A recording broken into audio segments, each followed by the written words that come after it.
Hello guys, magandang araw and welcome back ulit dito sa ating YouTube channel. And for today's video guys, panibagang opportunity na naman ang ating i-share sa inyo.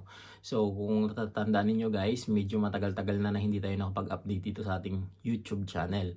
So maraming mga kababayan natin ang nagtatanong kung ano po ba yung mga hiring ngayon dito sa Europe. So ngayon guys, may share akong hiring sa inyo. Kung familiar kayo sa Complex International Recruitment Agency, ay hiring sila guys ng male factory worker. So lalaki ang kailangan nila. Hiring sila ng production operator bound to Slovakia and Czech Republic. So ang age requirement nila dito guys ay 25 hanggang 45 years old.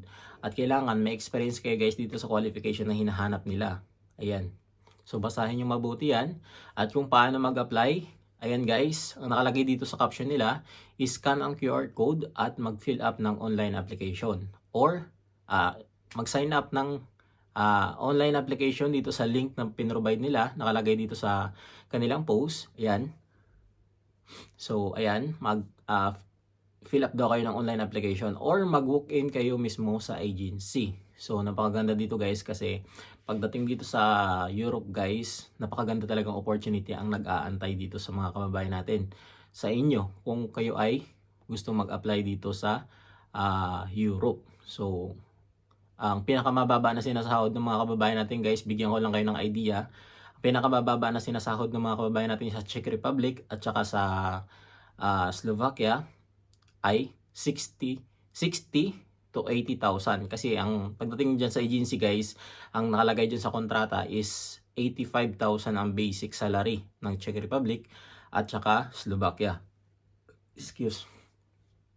Pero guys, dito kasi sa Europe, may mga tax like basta malaki ang tax nila dito.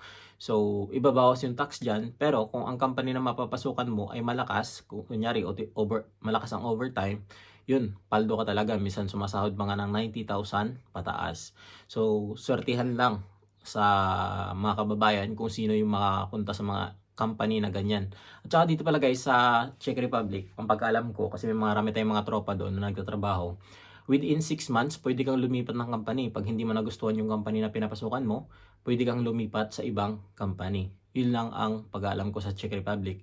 Hindi ko lang din alam sa Slovakia kung ganyan din ang ano nila doon, yung pamamalakad nila, kung pwede ka rin bang lumipat after 6 months or tatapusin mo talaga yung 2 years na contract. So, yun lang guys. Kung interesado kayo mag-apply dito sa